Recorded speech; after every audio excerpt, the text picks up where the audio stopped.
एक ऐसी किताब की कहानी जो एक मासूम बच्ची की आंखों से दुनिया का सच दिखाती है, जहां इंसाफ और नाइंसाफी के बीच जंग चल रही है और समाज के दिखावों के पीछे छुपी सच्चाई सामने आती है। क्या सच में हर किसी को इंसाफ मिलता है या सिर्फ उन्हें जो ताकत के साथ खड़े हैं? अगर तुम्हें समाज के डबल स्टैंडर्ड्स और जस्टिस की हकीकत देखनी है, तो ये कहानी तुम्हारे लिए है। तो मैं हूं बीओ का मेंबर और आज मैं लेकर आया हूं एक ऐसी किताब जो ना सिर्फ पॉपुलर है बल्कि आपकी सोच को बदल सकती है। To kill a mockingbird. ये सिर्फ एक नॉवेल नहीं बल्कि एक आईना है जो समाज के सच को सामने लाता है। कहानी चलती है 6 साल की स्काउट फिंच के जरिए, जो छोटे से शहर मेकोम में रहती है। उसका बाप एटिकस फिंच एक लॉयर एक ऐसे केस को लड़ता है जो पूछता है, क्या एक ब्लैक आदमी को इंसाफ मिल सकता है जब पूरी दुनिया उसके खिलाफ है? रेसिज्म, इंसाफ और इनोसेंस की यह कहानी दिल को छू जाती है। अगर तुम समाज की असलियत देखना चाहते हो तो ये समरी जरूर देखो। Okay, let's begin. Chapter 1, summary. एक छोटे से शहर मेकॉम में, जहां हर कोई एक दूसरे को जानता है, एक लड़की स्काउट फिंच हमें अपनी कहानी सुनाती है। उसके पिता एटिकस फिंच, जो अपनी ईमानदारी और न्यायप्रियता के लिए जाने जाते हैं, एक वकील हैं। स्काउट का बड़ा भाई जेम और घर की देखभाल करने वाली कैलपुरनिया उसके जीवन का अहम हिस्सा हैं। लेकिन सबसे दिलचस्प बात यह है कि उनके पड़ोस में एक रहस्यमयी इंसान रहता है, बू रैडली। लोग कहते हैं कि उसने सालों से घर के बाहर कदम नहीं रखा। कुछ अफवाहों के मुताबिक उसने एक बार अपने पिता पर हमला कर दिया था, तो कुछ कहते हैं कि वह एक खतरनाक आदमी है। गर्मी की छुट्टियों में स्काउट और जेम की दोस्ती डील नाम के एक लड़के से होती है। डील का दिमाग रोमांच और रहस्यों से भरा है। वह जेम और स्काउट को, बू रैडली को, घर से बाहर निकालने का एक गेम खेलने के लिए उकसाता है। दिल की शरारतें बढ़ती जाती हैं और एक दिन वह जेम को चैलेंज करता है कि वह जाकर बू रैडली के घर की दीवार छू कर आए। जेम हिम्मत जुटाकर ऐसा करता भी है, लेकिन जैसे ही वह लौटता है, स्काउट देखती है कि घर की खिड़की के पर्दे के पीछे कुछ हिला। क्या वाकई बू रैडली उन्हें देख रहा था? Chapter 2 and 3, summary. स्काउट को स्कूल जाने का बहुत इंतजार था, लेकिन पहला ही दिन उसकी उम्मीदों पर पानी फेर देता है। उसकी टीचर मिस कैरोलाइन उसे डांटती हैं क्योंकि वह पहले से पढ़ना लिखना जानती है। अजीब बात है ना? जहां ज्ञान को बढ़ावा मिलना चाहिए, वहीं उसे रोका जा रहा है। इसी दौरान जेम गरीब वॉल्टर कनिंघम को अपने घर खाने पर बुलाता है। जब वॉल्टर अपने खाने में ढेर सारा मोलासिस डाल देता है, तो स्काउट हंस पड़ती है। कैलपुर्निया उसे डांटती है और उसे सिखाती है कि हर इंसान को सम्मान मिलना चाहिए, चाहे वह अमीर हो या गरीब। स्कूल में एक और झटका तब लगता है जब बुरिस एवेल, जो वॉल्टर से भी गरीब और बदतमीज है, अपनी गंदी हालत में क्लास में आता है। जब मिस कैरोलाइन उसे साफ सुथरा रहने के लिए कहती हैं, तो वह टीचर को धमकी देकर चला जाता है। यह देखकर स्काउट को समझ आता है कि समाज में सिर्फ गरीबी ही नहीं बल्कि इंसानों में भी बड़ा फर्क है। कुछ गरीब होते हुए भी सम्मान रखते हैं, तो कुछ बदतमीज और बेरहम होते हैं। चैप्टर 4 से 6, सारांश। समय बीतता है और स्काउट, जेम और डिल्बू रैडली के रहस्य में और भी उलझते जाते हैं। वे एक नया खेल बनाते हैं, बू रैडली की कहानी नाटक की तरह खेलना। एक दिन मिस मॉडी एटकिंसन स्काउट को बताती हैं कि बू रेडली को गलत समझा जाता है। वह शायद बाहर नहीं निकलता क्योंकि वह दुनिया से डरता है, न कि लोग उससे डरते हैं। डिल के जाने से पहले तीनों मिलकर बू रैडली के घर के अंदर झांकने की कोशिश करते हैं। जैसे ही वे खिड़की से देखते हैं, अचानक एक गन शॉट सुनाई देता है। क्या बू रैडली को गुस्सा आ गया?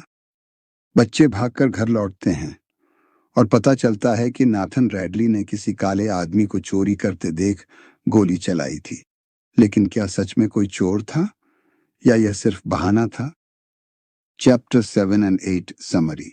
स्काउट और जेम स्कूल जाते समय एक पेड़ के सुराख में छोटी छोटी चीजें पाते हैं। गुड़िया, सिक्के, चॉकलेट के रैपर। यह कौन रख रहा है? जेम को शक होता है कि बू रैडली ही उन्हें यह गिफ्ट दे रहा है, लेकिन इससे पहले कि वे कुछ और खोज पाते, नाथन रैडली उस पेड़ के छेद को सीमेंट से भर देता है। क्या वह यह संदेश देना चाहता था कि बू रैडली दुनिया से बिल्कुल कट चुका है? ठंड के मौसम में बर्फ पड़ती है और बच्चे एक स्नोमैन बनाते हैं जो बिल्कुल मिस्टर एवरी जैसा लगता है। जब रात को मिस मॉडी का घर जलने लगता है तो सब लोग बाहर आ जाते हैं। स्काउट को उस समय तक एहसास नहीं होता, लेकिन जब वे घर लौटते हैं तो पता चलता है कि उसके कंधों पर किसी ने एक कंबल डाल दिया था और वह बू रैडली था। Chapter 9 to 11 summary. जब एटिकस टॉम रॉबिन्सन का केस लड़ने का फैसला करते हैं तो पूरा शहर उनका मजाक उड़ाता है। स्काउट को गुस्सा आता है, लेकिन एटिकस उसे धैर्य रखने की सीख देते हैं। एक दिन अचानक शहर में एक पागल कुत्ता घूमता दिखता है। सभी डर जाते हैं, लेकिन एटिकस एक ही गोली में उसे मार गिराते हैं। यह देखकर स्काउट और जेम को समझ आता है कि उनका पिता सिर्फ शब्दों से ही नहीं बल्कि ताकत से भी मजबूत है। मिसेस डुबोज, जो हमेशा कटु बातें कहती थीं, मरने से पहले जेम को एक सफेद फूल कैमेलिया भेजती हैं। यह एक संदेश था। सच्ची ताकत सिर्फ शारीरिक नहीं बल्कि मानसिक होती है। चैप्टर 12 और 13 सारांश। अब जेम बड़ा हो रहा है और स्काउट से थोड़ी दूरी बनाने लगता है। वह उससे कहता है कि उसे अब लड़की की तरह व्यवहार करना चाहिए, जिससे स्काउट को गुस्सा आता है। इस बीच कैलिफोर्निया बच्चों को अपने चर्च ले जाती है। वहां उन्हें पता चलता है कि टॉम रॉबिन्सन पर गलत आरोप लगाया गया है। जब वे घर लौटते हैं तो पाते हैं कि आंट एलेक्जेंड्रा आ चुकी हैं।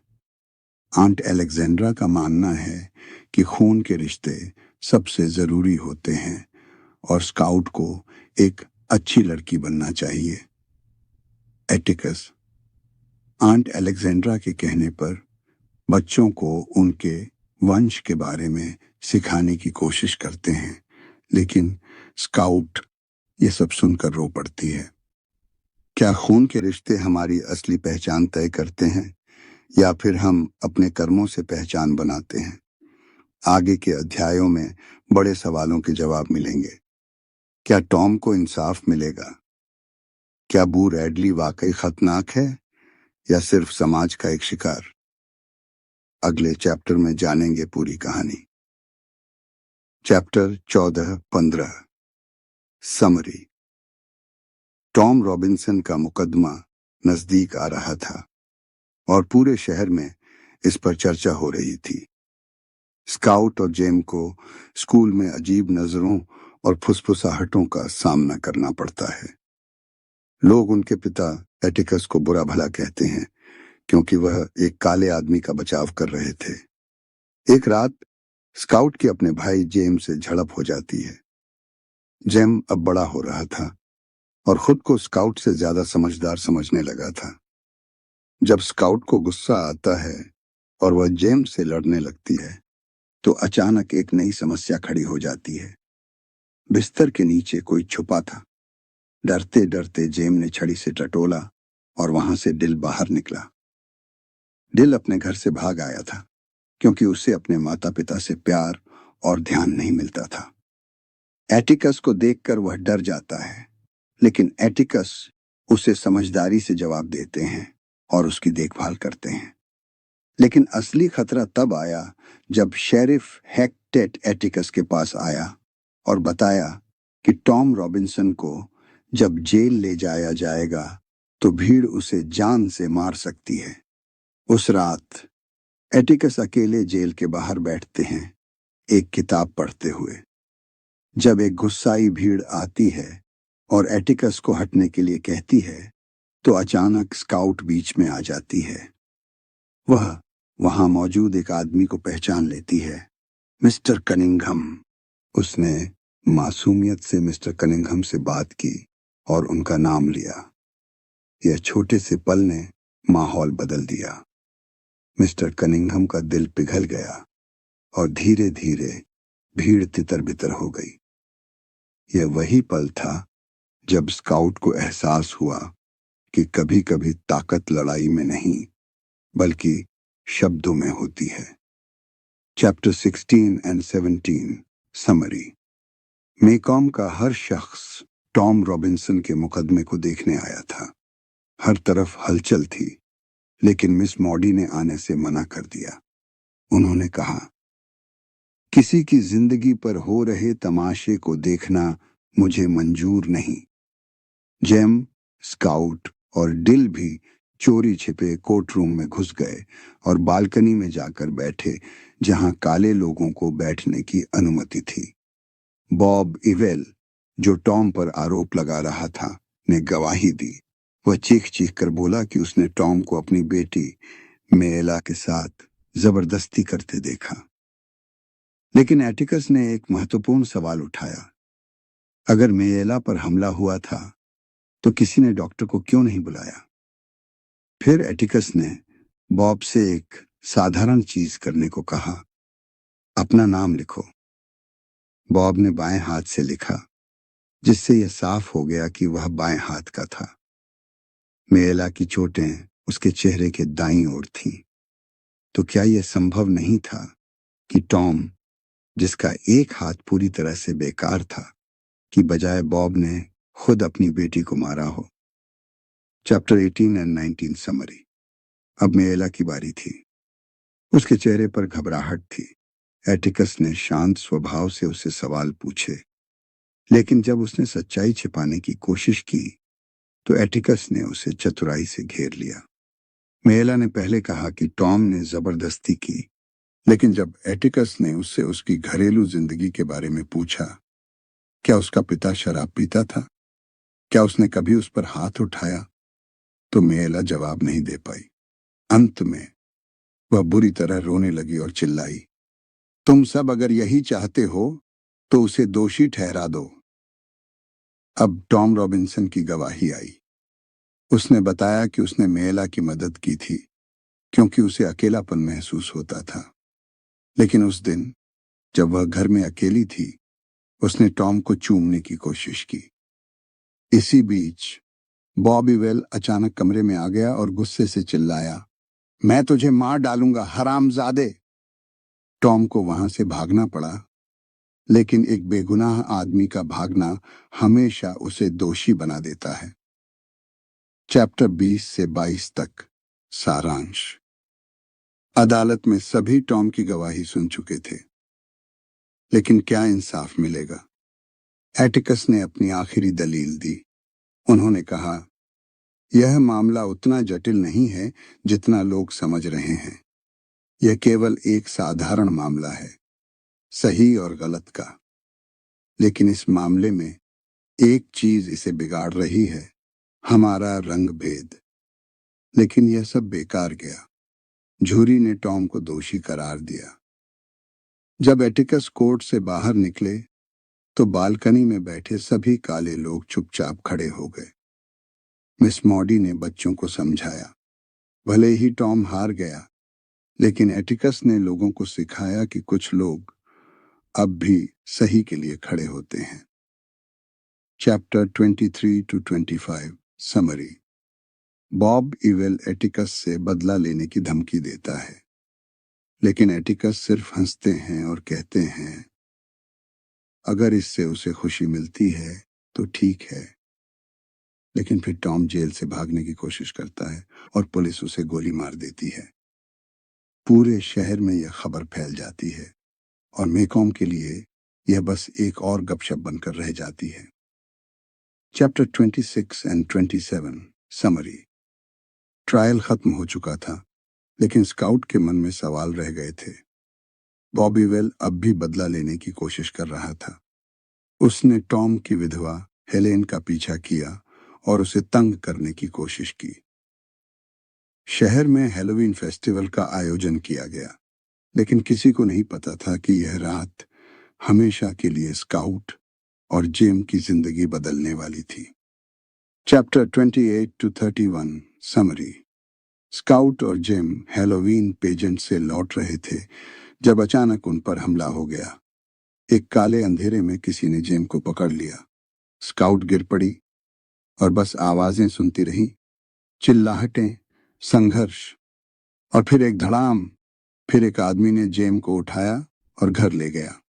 जब सब कुछ शांत हुआ तो स्काउट ने देखा कि बॉब इवेल मरा पड़ा था और फिर उसने एक कोने में एक छायादार शख्स को देखा। वह बू रैडली था। स्काउट ने धीरे से उसका हाथ पकड़ा और उसे घर छोड़ने चली। चलते चलते उसने पहली बार दुनिया को बू की नजरों से देखा। हम लोगों ने हमेशा उसे गलत समझा, लेकिन असल में वह हमेशा हमारी परवाह करता था। यह कहानी यहीं खत्म नहीं होती, यह बस एक नई सीख की शुरुआत थी। टू किल अ मॉकिंगबर्ड सिर्फ एक कहानी नहीं, एक संदेश है, एक ऐसे समाज के लिए जो इंसाफ की बात तो करता है पर उस पर अमल नहीं करता। क्या आज भी हमारे समाज में वही समस्याएं हैं जो इस नॉवेल में दिखाई गई हैं? कमेंट्स में अपनी राय जरूर शेयर करो। अगर ये समरी पसंद आई तो लाइक, शेयर और सब्सक्राइब करना ना भूलें, क्योंकि हम ऐसे ही पावरफुल स्टोरीज के समरी लाते रहेंगे जो आपकी सोच को जगाएं। नेक्स्ट वीडियो में मिलते हैं एक नई नॉलेज पैक्ड जर्नी के साथ।